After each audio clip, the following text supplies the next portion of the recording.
아마 그 축구를 좋아하시는 분이라면 아마 지난주 중에 잠을 이루지 못하는 그런 밤을 보냈으리라 생각하는데요. 그 우리나라 손흥민 선수가 그 세계적인 축구 리그입니다. 프리미어 리그에서 득점 왕에 올랐습니다. 이게 얼마나 큰 화제가 됐는지 제 주변에서도 이 기록은 우리나라는 물론이고 아시아 선수 중에서도 이건 처음 있는 일이다, 막 흥분해서 이런 이야기하는 걸 제가 참 많이 들었습니다. 그리고 나서 이제 언론마다 아니 손흥민 선수는 어떻게 이런 세계적인 축구 선수가 될 수 있었나, 그러니까 이런 것들을 이제 분석하는 그런 기사들이 많이 오르고 했는데요. 저는 이 손흥민 선수가 어떻게 이렇게 세계적인 선수가 됐나 그 생각해 보면 한두 가지 이유를 금방 알 수 있을 것 같습니다. 이 선수가 또 책도 썼습니다. 에세이집을 냈는데요. 축구를 하며 생각한 것들, 이 선수가 낸 책에 보면은요, 이게 세계적인 선수는 그저 우연히 되는 게 아니구나. 정말 땀과 그 헌신, 눈물, 모든 걸 다 드리는 것 같습니다. 그 책에 이런 내용이 나옵니다. 10개월 내내 저녁 10시 전에 잠자기, 10개월 내내 정크푸드 먹지 않기, 10개월 내내 자유시간에 외출하지 않고 집에서 쉬기, 10개월 내내 스트레스를 빨리 털고 평정심을 유지하기, 시전 중 나는 이렇게 산다. 이게 여러분 그 피가 끓는 그 20대 청년의 때에 모든 거 다 포기하고 축구 하나 이거 말고는 아무것도 안 하겠다, 그런 결의가 생기는 그런 내용의 글들 아닙니까? 또 그 책에 이런 내용도 나옵니다. 내가 힘든 티를 낼 때마다 아버지는 성공은 선불이다 라고 말씀하셨다. 지금 인생을 투자해야 10년, 20년 후에 결과를 거둘 수 있다. 사실 손흥민 선수가 세계적인 축구 선수가 된 배경에는 아버지 잘 만난 거, 이게 큰 몫을 했다고 다들 그렇게 이야기합니다. 이 아버지가 어릴 때부터 얼마나 혹독한 훈련을 시켰는지, 그리고 무엇보다도 이 아버지가 귀한 게요, 이 기초 훈련의 중요성, 이 기초가 중요하다. 그래서 이제 이 아버지가 쓴 책도 제가 전에 한번 소개해 드린 적이 있는데 제목부터가 이렇습니다. 모든 것은 기본에서 시작한다. 그래서 이제 이 초등학교 5학년 때부터 손흥민 선수 매일 1000개씩 슈팅 연습을 했다는 겁니다. 500개는 오른발로, 500개는 왼발로. 그래서 이 손흥민 선수의 굉장히 강력한 특징 중에 하나가 기회가 오면은 오른발 왼발 가리지 않고 바로바로 슛을 날릴 수 있으니까 그게 얼마나 강점이겠니. 이게 초등학교 5학년부터 시작된 기초 훈련에서 자리 잡게 됐다는 겁니다. 세월이 흘러서 손흥민 선수가 이런 고백을 했습니다. 지겹도록 반복했던 기본기 연습이 오늘의 저를 만들었습니다.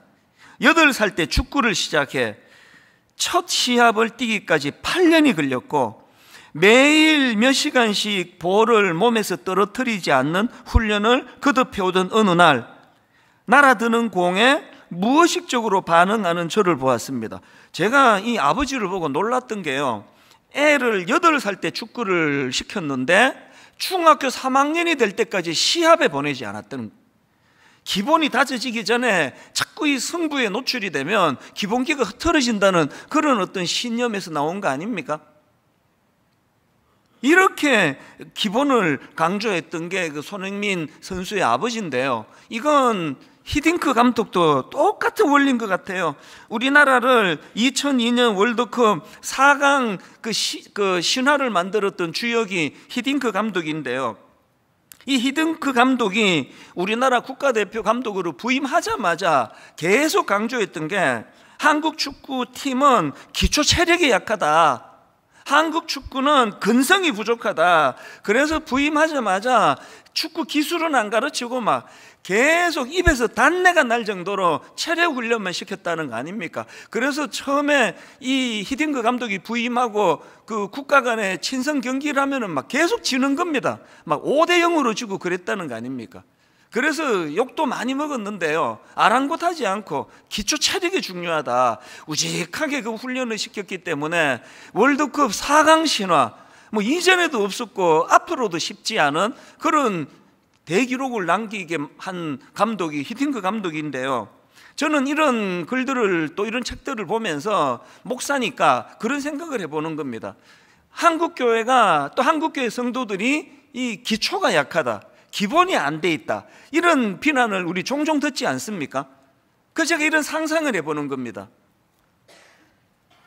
운동선수들에게 이 기초훈련이 너무나 중요하기 때문에, 그래서 손흥민 선수가 초등학교 때부터 이 축구 기본을 다지기 위해서 매일 1000개씩 슈팅 연습을 해야 한다면, 그리고 히딩크 감독이 이 축구의 기본을 다지게 만들기 위하여 선수들 입에서 단내가 날 정도로 강하게 그렇게 기초훈련을 시켰다면, 그렇다면 오늘날 예수 믿는 저와 여러분들은요, 이 기초를 강화하기 위해서 어떤 기초 훈련을 해야 되는 겁니까? 그런 생각해 보셨습니까?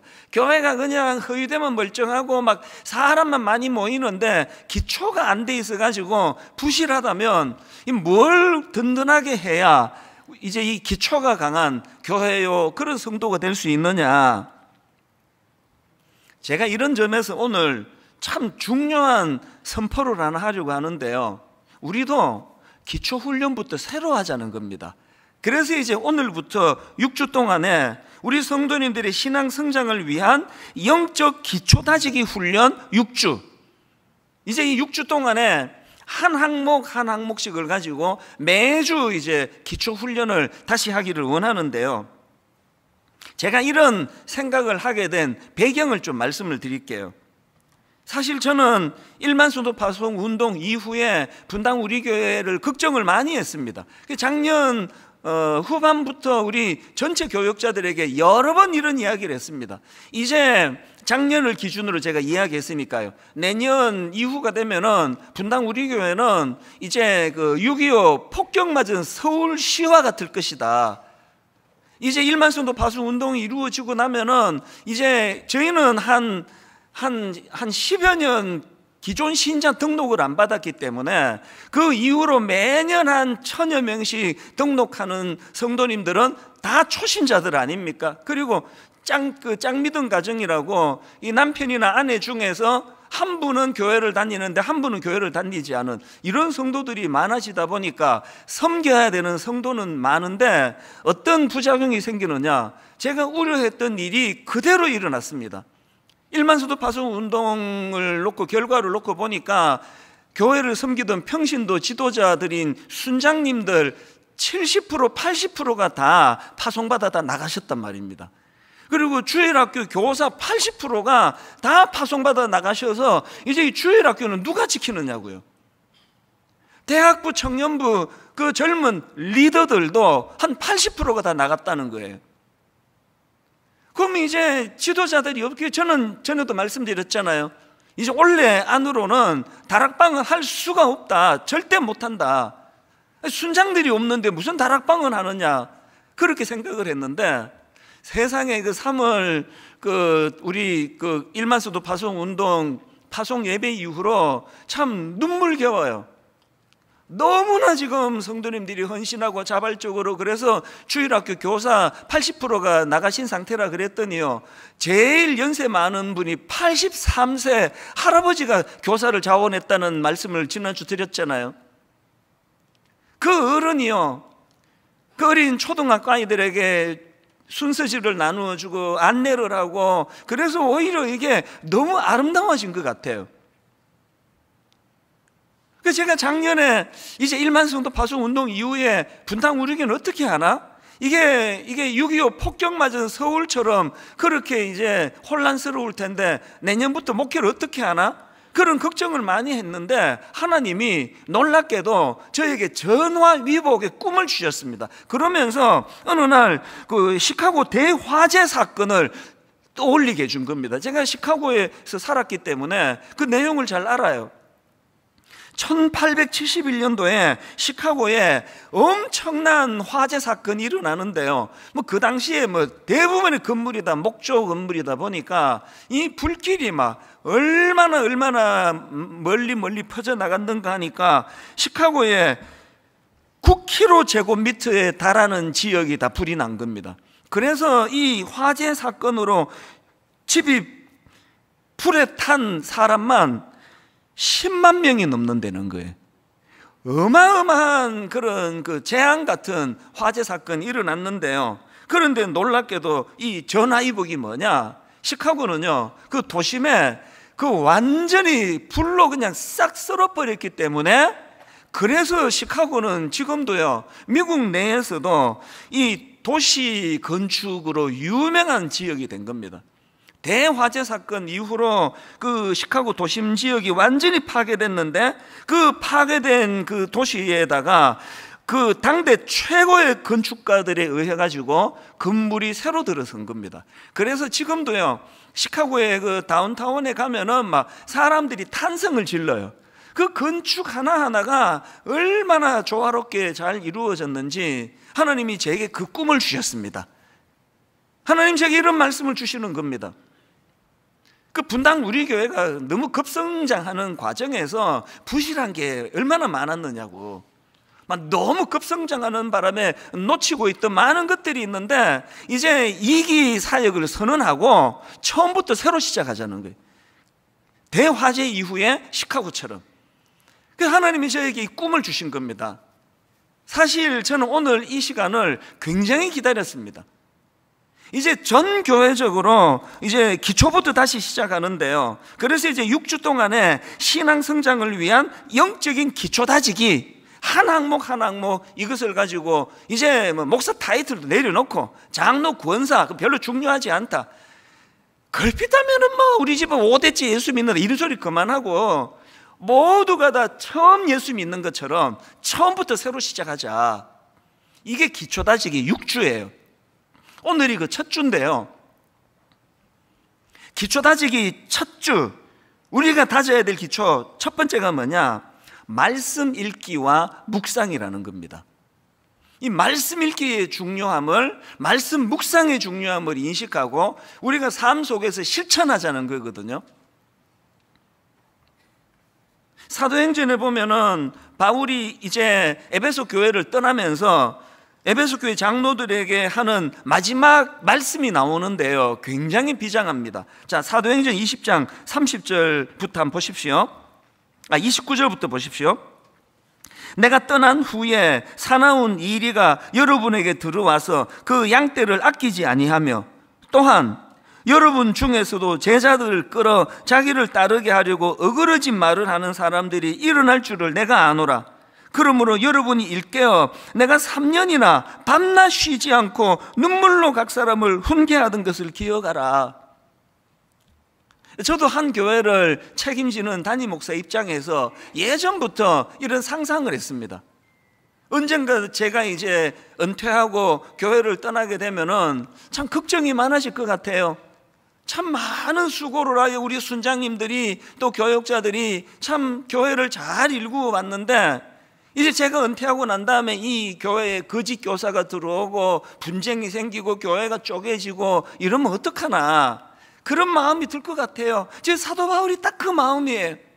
이제 이 귀한 에베소 교회에 거짓 교사가 나타나고 사나운 이리가 들어오는 것처럼 교회를 혼란하게 할 텐데, 그러면 어떡하나, 그런 염려를 하고 있는 바울인데요. 그래서 바울이 그 다음 32절에서 너무나 놀라운 대안을 이야기해요. 그래서 이제 에베소가 사는 길이 있는데, 자기가 에베소 교회를 부탁을 누구에게 하는가 하니까 32절을 보십시오. 지금 내가 여러분을 누구에게 부탁하느냐? 주와 및 그 은혜의 말씀에 부탁하노니. 아니, 교회를 주님께 부탁한다는 건 너무 이해가 되는데요, 말씀에게 이 교회를 부탁한다는 겁니다. 왜 이런 부탁을 말씀에게 하느냐? 그 다음 보십시오. 그 말씀이 여러분을 어떻게 합니까? 능히 든든히 세우사예요. 그 그 말씀이 여러분을 능히 든든히 세우사 거룩하게 하심을 입은 모든 자 가운데 기업이 있게 하시리라. 저는 이 말씀을 읽으면서 왜 한국 교회가 맨날 기초가 부족하다고 욕을 먹어야 되는지 답을 찾았습니다. 한국 교회가 왜 기초가 약하냐고요? 지금 한국 교회를 보면은 말씀에 교회를 부탁하지 않아요.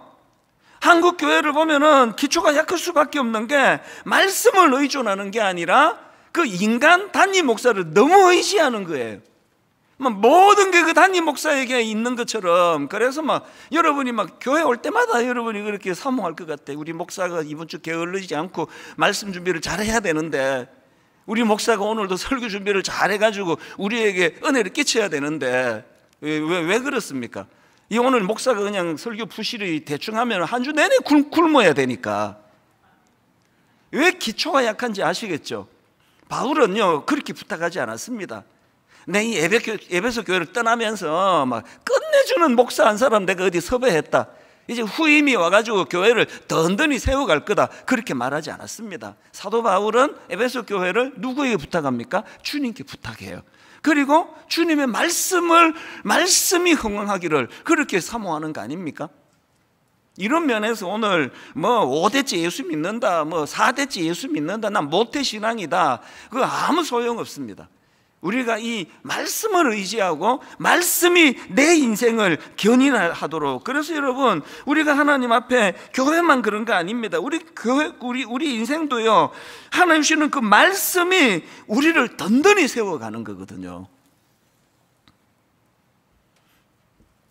오늘 본문에서도 강조점이 똑같습니다. 디모데후서 3장 16절입니다. 세 번역으로요. 모든 성경은 하나님의 영감으로 된 것으로서 교훈과 책망과 바르게 함과 의로 교육하기에 유익합니다. 이렇게 16절에서 기능을 소개한 다음에 그 다음에 17절을 보십시오. 성경은 하나님의 사람을 유능하게 하고 그에게 온갖 선한 일을 할 수 있게 하는 것입니다. 여러분, 선한 사람이 되고 싶잖아요. 저는요, 세상에 제일 좋아하는 사람이 주님 안에서 선량한 사람이에요. 선한 사람. 여러분, 선한 사람 되고 싶잖아요. 어떻게 하면 된다고요? 말씀이 우리를 그렇게 인도한다는 겁니다. 제가 왜 이 기초 다지기 6가지 중에서 첫 번째를 말씀 읽기와 묵상으로 잡았는지 아시겠죠? 손흥민 선수 아버지는 이 축구 선수라면 이 슛을 잘해야 된다. 그래서 어릴 때부터 1000개씩 매일 시켰다면, 정말 저는 제가 목회하는 분당 우리 교회 모든 성도님들에게 기초 중의 기초는 말씀 묵상입니다. 말씀을 읽으셔야 됩니다. 말씀을 손에 들어야 됩니다. 이걸 제가 외치고 싶은 거예요. 그리고 오늘 이 본문 디모데후서 3장 16절 17절 이 말씀 자체가 굉장히 유명하지만요, 대부분의 성도들이 이 말씀의 배경은 잘 모르세요. 이 말씀이 어느 배경으로 나왔는지 아십니까? 바로 앞에 나와 있는 디모데후서 3장 1절을 보십시오. 강하게 사도 바울이 이렇게 권면합니다. 너는 이것을 알라. 말세에 고통하는 때가 이르러. 말세에 고통하는 때가 이르는데 그 어떤 내용으로 고통이 찾아오느냐? 2절부터 보십시오. 사람들이 자기를 사랑하며 돈을 사랑하며 자랑하며 교만하며 비방하며 부모를 거역하며 감사하지 아니하며 거룩하지 아니하며 무정하며 원통함을 풀지 아니하며 모함하며 절제하지 못하며 사나우며 선한 것을 좋아하지 아니하며 배신하며 조급하며 자만하며 쾌락 사랑하기를 하나님 사랑하는 것보다 더하며. 말씀의 구조를 보세요. 맨 먼저 나오는 게 자기를 사랑하며 돈을 사랑하며, 그리고 그 후유증으로 생기는 고통을 쭉 열거하고, 이 말씀의 마지막 말씀이 뭡니까? 쾌락 사랑하기를 하나님 사랑하는 것보다 더하며. 지금 여기 나오는 말세에 겪게 되는 고통의 내용들을 보면은 딱 두 가지예요. 하나는요, 이 왜곡된 가치관이 우리를 혼란하게 만들 것이다.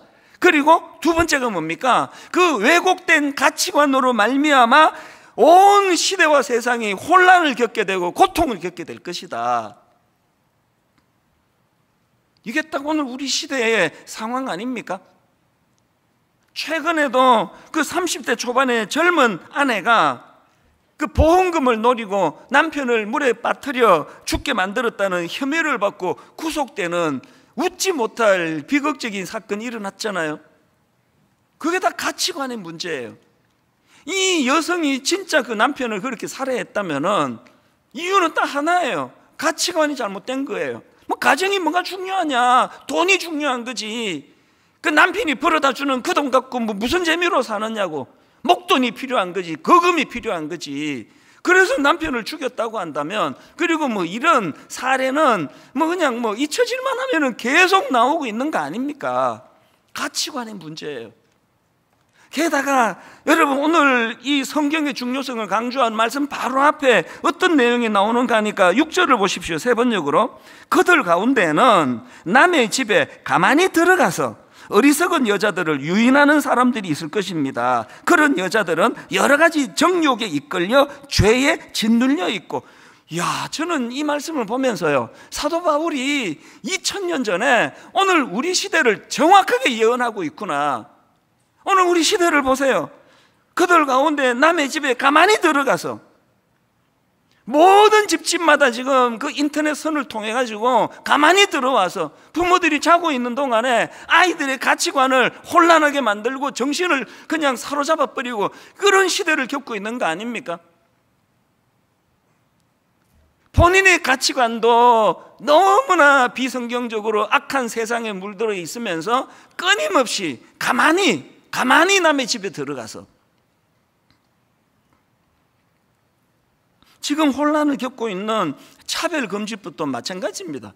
이게 점점 이제 이거를 법으로 이제 만들겠다는 시도가 있을 때마다 저는 사실 너무 그것이 공포스러워요. 그래서 자꾸 두려운 거예요. 여러 번 말씀드렸지만, 아니 그 누가 차별금지법을 반대하느냐고요. 기독교인들은 나서서 우리가 이거를 찬성해야 되는데, 문제가 뭐냐? 우리 앞서 그 선진국이라는 유럽이나 미국에서 차별금지법을 만든 내용들을 보니까 그 안에서 너무나 이 예상하지 못했던 이런 왜곡된 가치관이 그 안에 끼어져 들어와 있더라. 그래서 지금 이게 너무 혼란스럽더라. 그거 아닙니까? 그래서 지금 오늘 오후 2시에 바로 이 자리에서 차별금지법 바로 알기 세미나를 지금 우리가 준비하고 있지 않습니까? 여러분들이 오셔야 돼요. 그리고 알고 반대하자, 알고 찬성하자, 그걸 제가 강조하는 거거든요. 지금 미국이나 유럽 같은 데서 일어나고 있는 양상들을 보면은 좋은 의도로 시작했겠지만 출발이 전혀 다른 양상으로 흘러가고 있는 거 아닙니까?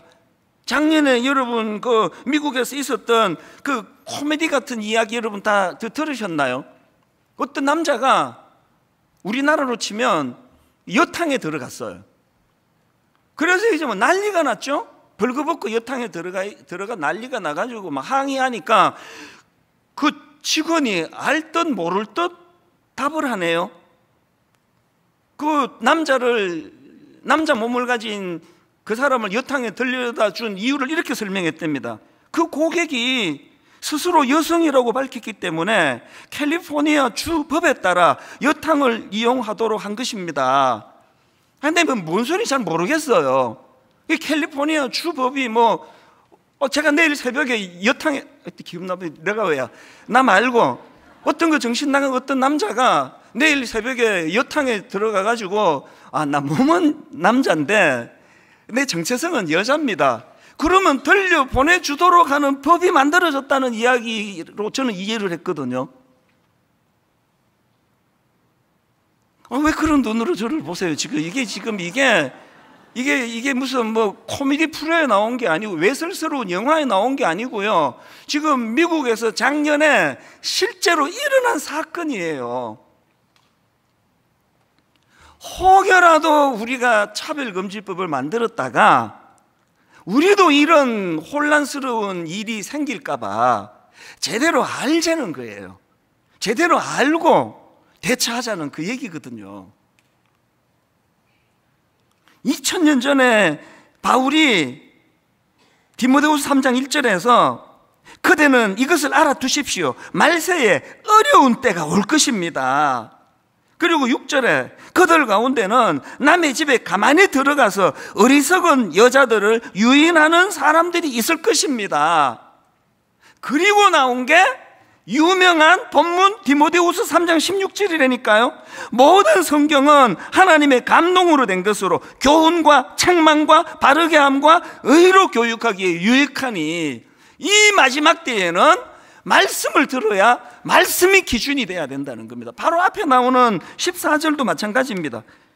그러나 너는 배우고 확신한 일에 거하라. 너는 내가 누구에게서 배운 것을 알며, 그 다음 보세요. 또 어려서부터 성경을 알았나니 성경은 능히 너로 하여금 그리스도 예수 안에 있는 믿음으로 말미암아 구원에 이르는 뭐가 있다고 합니까? 지혜가 있대. 지혜.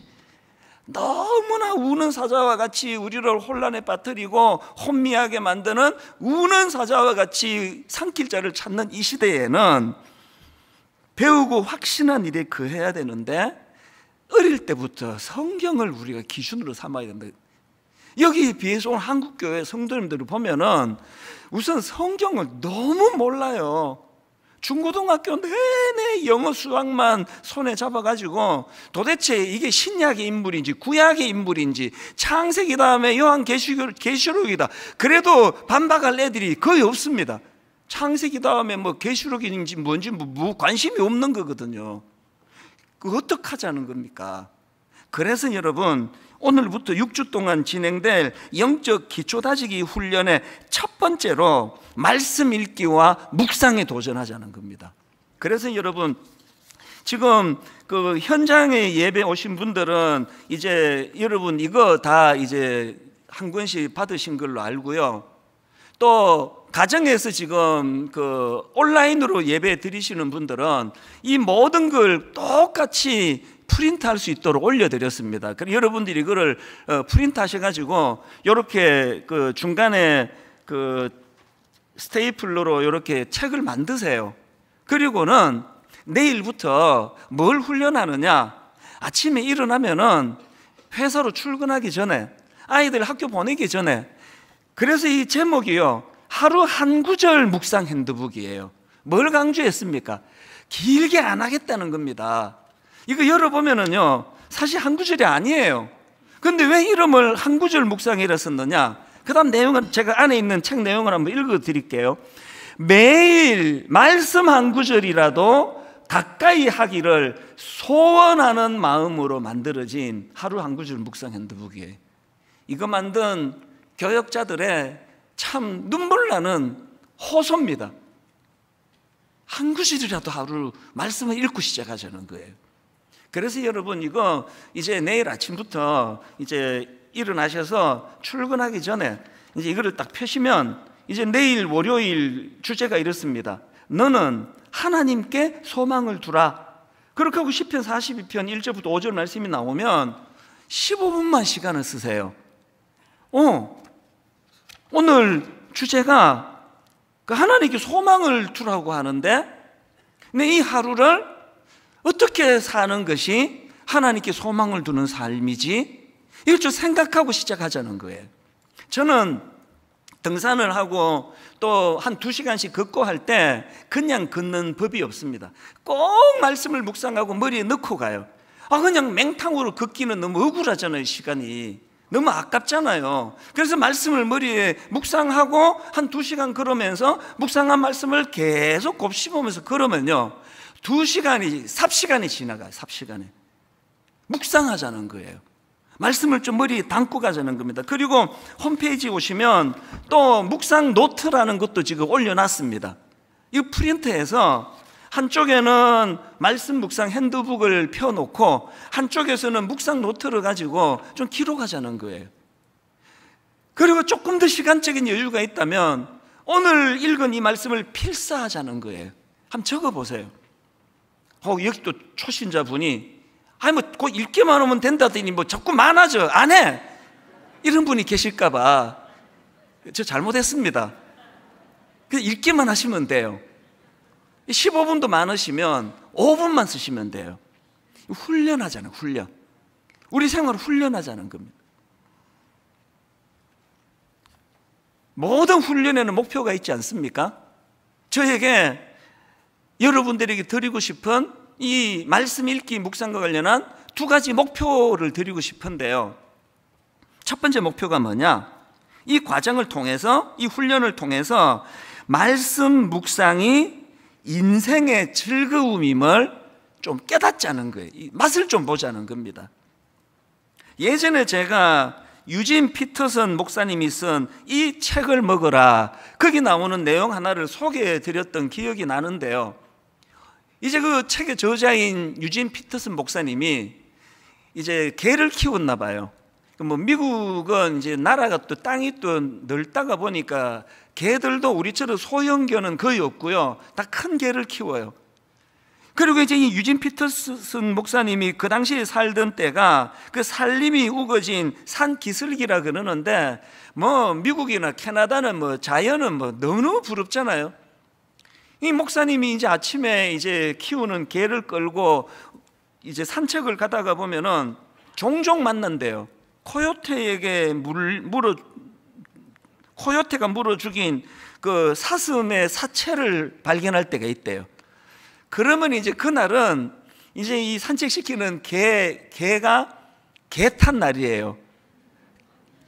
개가 개 탄 날이 아니고, 이 발음이 제가 좀 그렇습니다. 개가 개 탄 날이에요.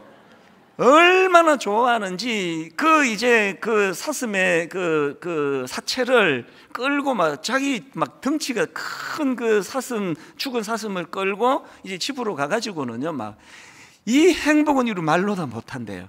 그래서 이제 그 개를 이제 그 개가 물고 온 사슴의 그 뼈를 이렇게 발라가지고는 꼭 이제 거기서 안 해요. 우리 집 강아지도 보니까요, 뭐 자기가 좋아하는 먹이가 있으면 주인 앞에서 안 먹어요. 저 구석진 데 가서 뺏어 먹을까봐.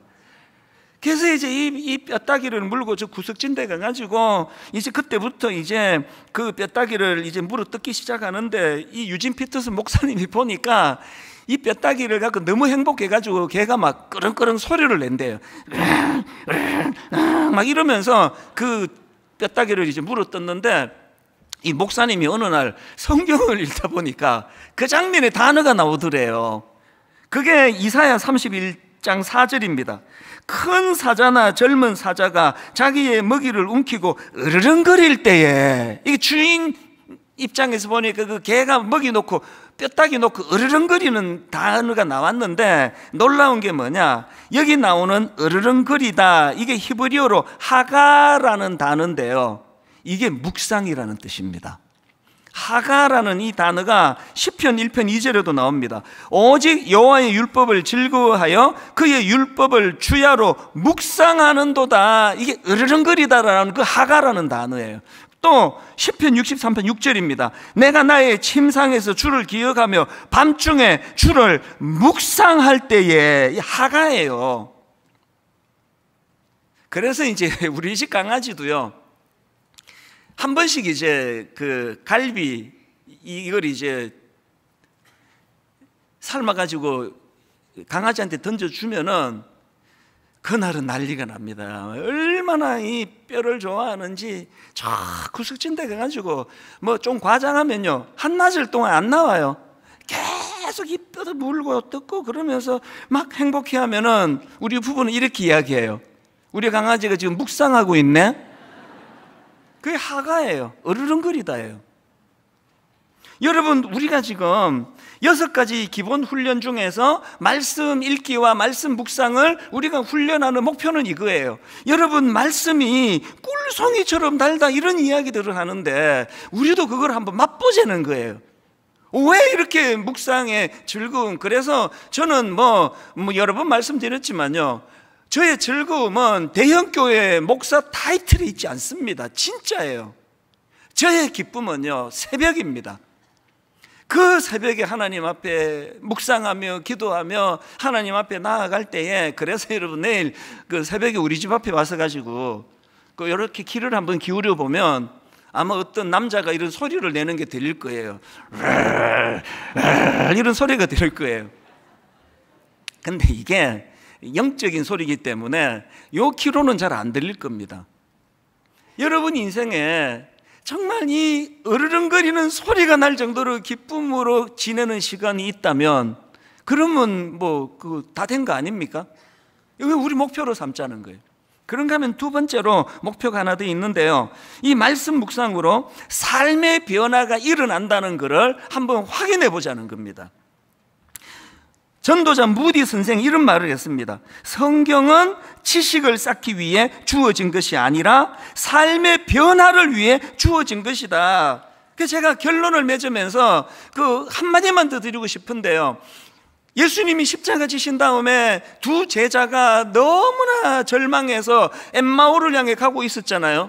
거기서 부활하신 주님을 이 두 제자가 만나서 완전히 회복이 되는데요, 그런데 거기에 이 두 제자가 하는 대화의 한마디가 너무나 중요합니다. 누가복음 24장 32절입니다. 그들이 서로 말하되 길에서 우리에게 말씀하시고 우리에게 성경을 풀어주실 때에 우리 속에서 마음이 뜨겁지 아니하더냐. 지금 낙심해 계신 분 계시잖아요. 참 꿈꾸던 일이 잘 안 돼서 마음이 무너져 계시는 분 계시잖아요. 부활하신 주님을 만나야 됩니다. 부활하신 주님을 만나는데 그것이 무슨 산신령님을 찾는 게 아니고요. 다시 보세요. 그들이 서로 말하되 길에서 우리에게 말씀하시되 우리에게 뭘 풀어주셨습니까? 성경을 풀어주실 때에, 성경을 풀어주실 때에 우리 속에서 마음이 뜨겁지 아니하더냐. 여러분, 내일 새벽부터 정말 제가 눈물로 호소합니다. 정말 여러분, 대선수가 된 손흥민 선수 아버지의 심정으로 부탁합니다. 행복한 그리스도인, 성숙한 그리스도인 되고 싶다면 아침에 말씀을 펴셔요. 5분 읽기부터 시작하자고요. 10분 읽기부터 연장을 하고, 그래서 나중에는 그 좋아하는 그 죽은 사슴의 뼈다귀를 놓고 막 행복에 겨워서 자기도 모르게 막 으르렁 소리를 내는 그 행복에 겨운 이게 하가, 이게 묵상입니다. 묵상. 내일부터 한 주간 전념하여 이 훈련에 마음을 담는 많은 성도님들이 일어나게 될 줄로 믿습니다. 기도하시겠습니다. 하나님 아버지, 1만 성도 파송 운동 이후로 분당 우리 교회가 마치 6.25 때 폭격맞은 서울처럼 여러 가지가 혼란하고 복잡할 줄 알았는데, 하나님 이렇게 하나씩 하나씩 너무나 빨리 정리정돈시켜 주시니 감사합니다. 그리고 시카고 대화재처럼 오히려 이것이 전화위복이 되어서 이제 분당 우리 교회가 기초부터 다시 출발하도록 은혜 주시기 원합니다. 6가지 기본 훈련 중에 가장 먼저 말씀을 아버지 묵상하기 원합니다. 말씀을 통독하기 원합니다. 말씀을 필사하기 원합니다. 내 마음 전심 전력을 기울여 한번 우리 생애에 참으로 이 말씀을 읽고 말씀을 묵상하는 것이 하가, 그 강아지가 행복에 겨워 으르렁 소리를 내는 것과 같은 즐거운 일이라는 것을, 꿀송이보다 더 달다는 사실을 우리 생애에 한번 맛보며 모든 세상살이에 찌들고 상처받고 복잡한 것들 다 치유되는 은혜를 말씀 통하여 맛보게 하여 주시옵소서. 그렇게 인도해 주시기를 원하옵고 예수님 이름으로 기도드립니다. 아멘.